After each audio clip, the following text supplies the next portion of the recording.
Oke guys, welcome back to Daily Charting with Toshi, di mana kita akan daily chart your favorite cryptocurrencies. Oke, dan sekarang kita masuk ke DCWT sesi kedua, di mana di sesi kedua ini kita akan lebih fokus ke altcoins ya.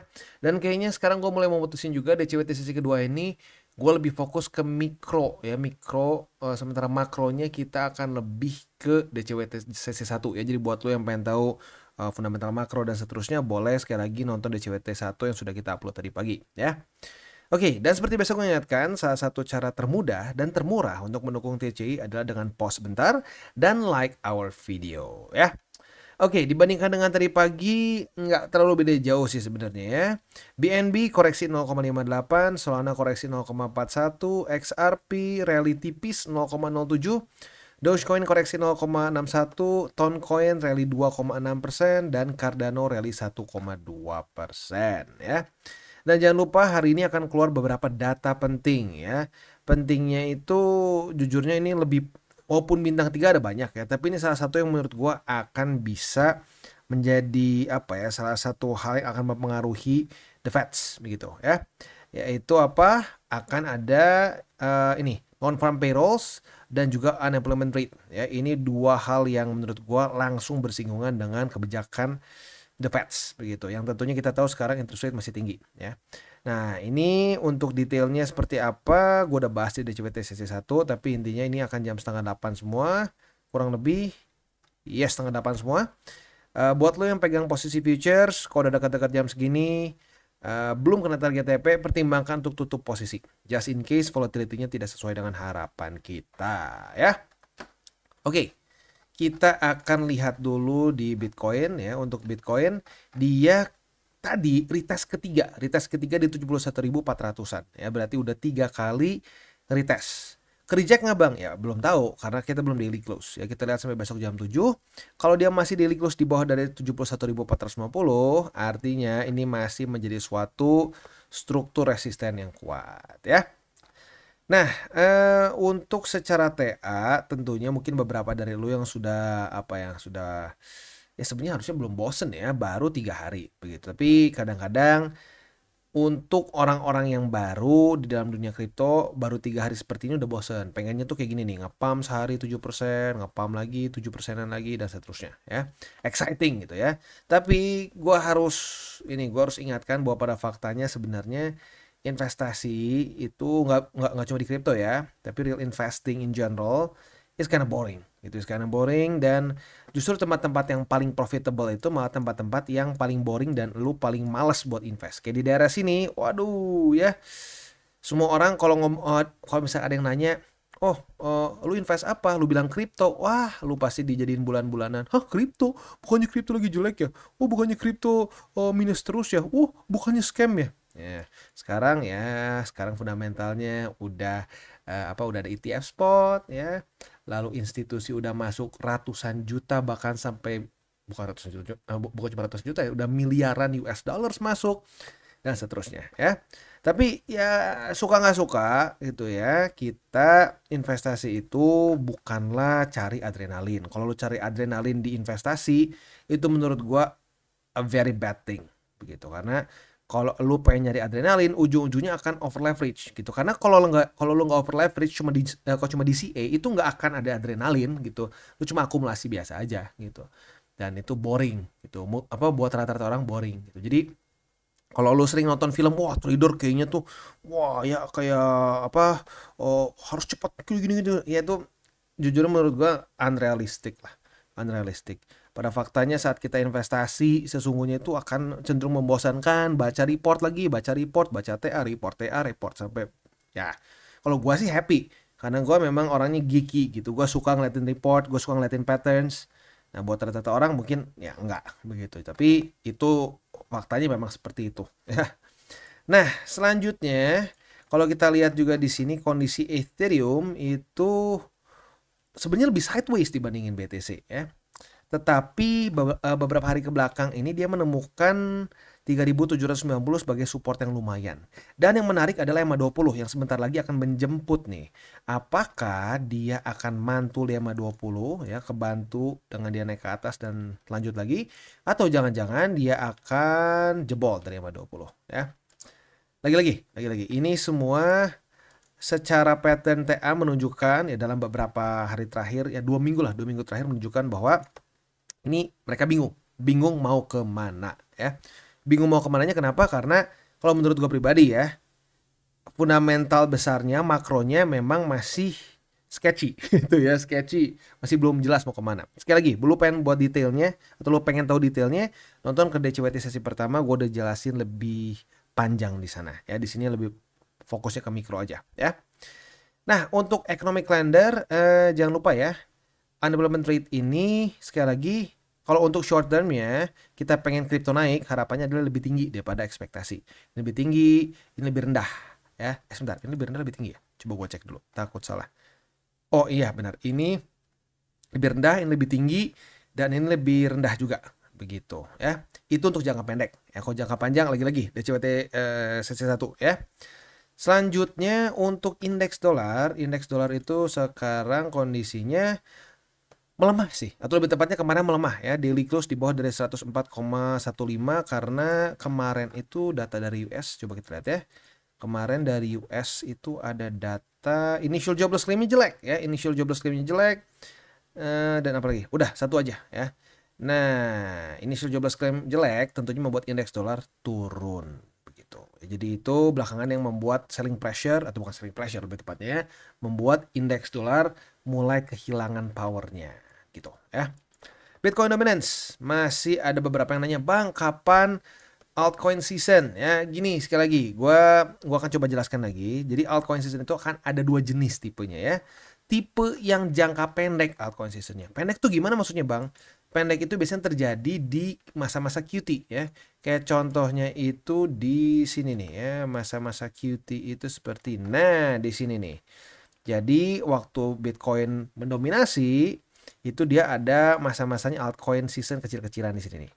Nah, ini altcoin season nggak? Menurut gue ya, masuk. Karena di bawah dari EMA 200. Itu cara paling gampang buat gue nge-describe ini altcoin season atau enggak ya.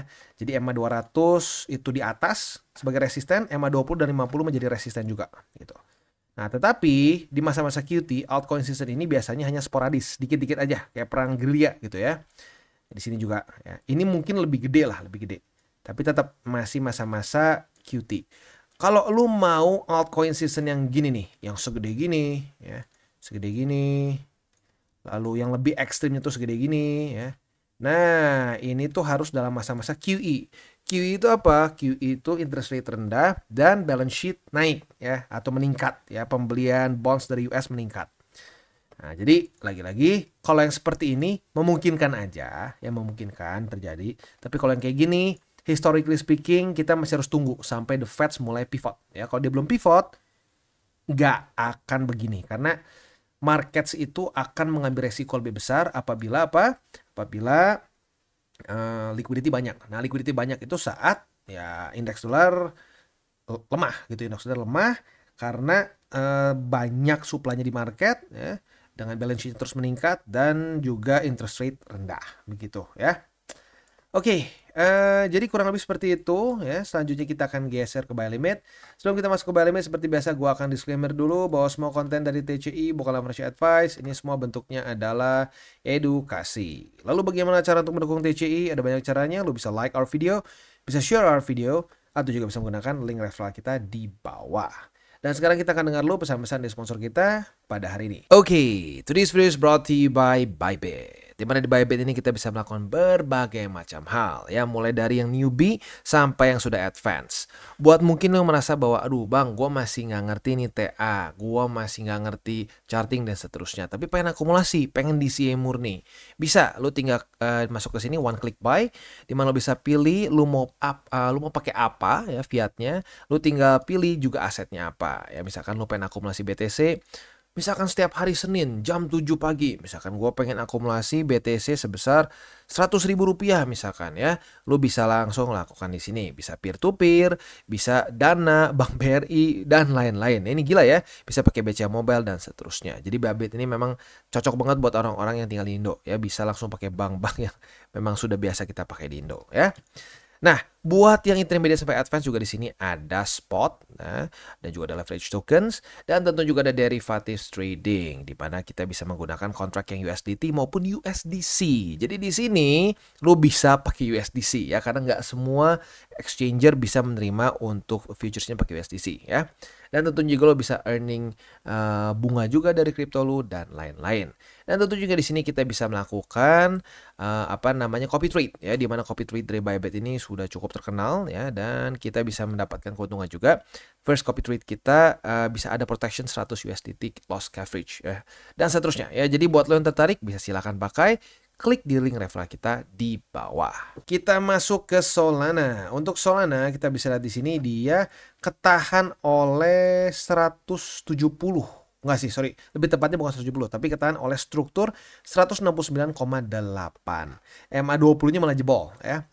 Nah, tetapi dia berhasil menahan seperti ini, artinya kita punya posisi long ya. Nah, posisi long kita ini target TP paling konservatifnya di sini ya. Literally struktur yang baru terbentuk kemarin dan kemarin lusa ya, tanggal 5 dan 6 6 Juni kemarin ya. Nah, ini target TP-nya yaitu di angka 173,6 lah, kurang lebih di situ ya. Itu untuk posisi long-nya. Untuk posisi short-nya, apabila terjadi retest 1, retest 2 di 181,33, kita bisa buka posisi short dengan target TP nanti di MA20 yang pelan-pelan meningkat ya. Untuk posisi spot, buy limit pertama tembus di sini, buy limit kedua oke di 170 atau 169 ya. Buy limit ketiga di 162,9. Itu untuk posisi spot di Solana.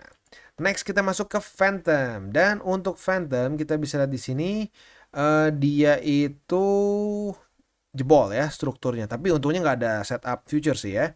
Jadi untuk posisi spotnya buy limit pertama tembus, buy limit kedua di MA50, buy limit ketiga di 0,7446.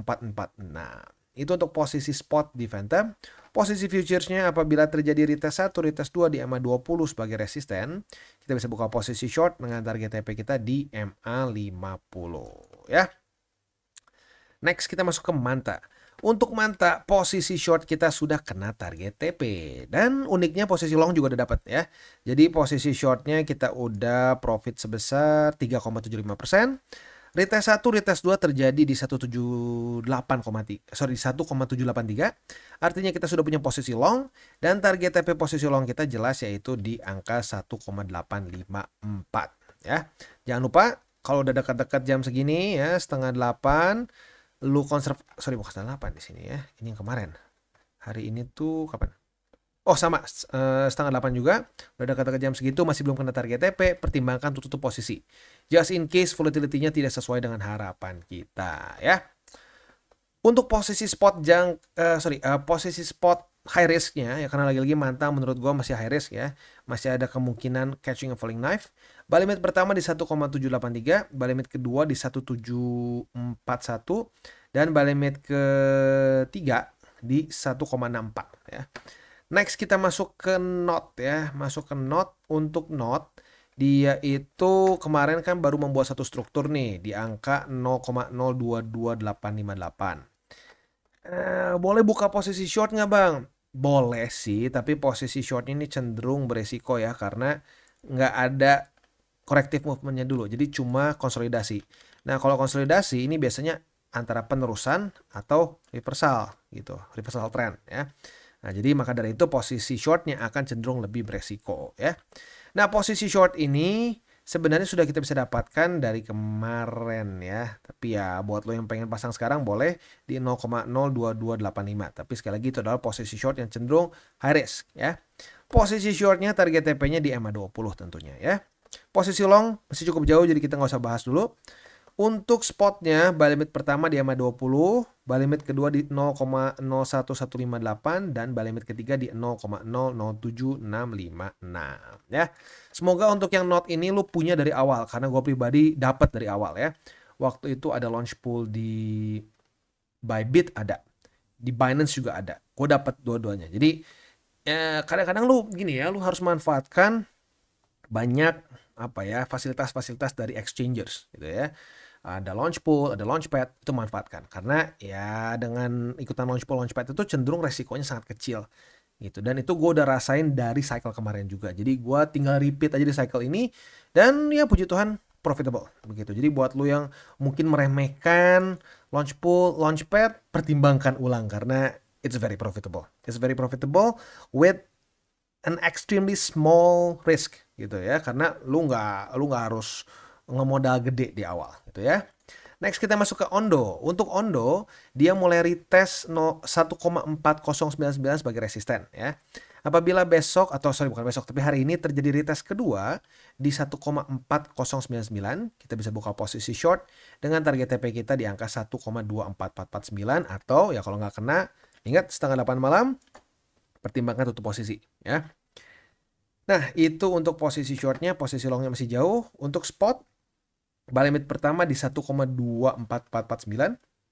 Buy limit kedua di sebenarnya daripada EMA 20 ini udah lumayan nyaris udah lumayan dekat ya, mendingan di struktur aja. Buy limit keduanya itu di angka 1,162 dan buy limit ketiga di 0,9763 ya. Itu untuk posisi spot di Ondo ya. Jadi kurang lebih seperti itu untuk DCWT kita pada hari ini ya. Seperti yang tadi gue sudah umumkan, Sato juga menyarankan gitu deh, lebih baik DCWT sesi 1 itu untuk makro, yang kedua lebih ke mikro. Ya benar juga sih, dibandingin dibahas di dua-duanya nanti terlalu panjang ya. Jadi buat lo yang pengen pembahasan lebih ke makro ya, fundamental makro, lalu TA sih enggak ya, TA tetap mikro juga, di situ ada juga yang jangka pendek ya. Tapi ya lebih fundamental, lebih pengen ke makro, boleh nonton di DCWT 1. DCWT kedua lebih ke ya fundamental jangka pendek deh, begitu ya.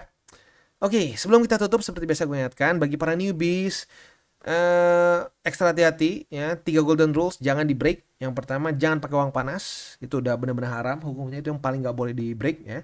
Yang kedua, jangan over leverage. Dan over leverage ini bukan cuma futures ya, spot pun bisa.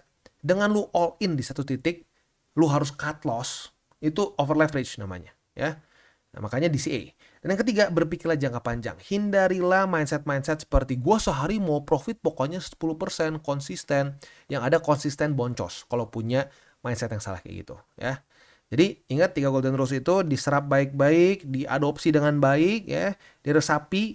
Menurut gua lu akan merasakan improvement yang signifikan di porto spot tuh terutama ya. Futures ya bisa juga sih, karena ya paling jangan over leverage gitu ya. Oke, sampai di DCWT besok. Oke guys, jadi itu adalah akhir dari segmen DCWT kita pada hari ini. Dan jangan lupa bagi kalian yang merasakan manfaat dari segmen ini, jangan lupa untuk share ke teman-teman kalian. Dan apabila lu pengen mensupport channel kita, ya TCI, jangan lupa untuk menggunakan link referral kita di bawah. Nggak wajib ya, tetapi apabila lu menggunakan link referral kita di bawah, ada macam-macam ya, dari Bybit, Huobi, Maxi, toko kripto, dan banyak lagi ya. Ya, walaupun nggak wajib, tapi kalau menggunakan link referral kita, lu secara langsung membantu perkembangan dari TCI. Dan satu lagi, jangan lupa juga untuk join Telegram group kita, di mana kita bisa ngobrol-ngobrol santai mengenai dunia cryptocurrency secara 2 arah. So, jangan lupa untuk like, subscribe, klik the bell icon, and see you on the next video.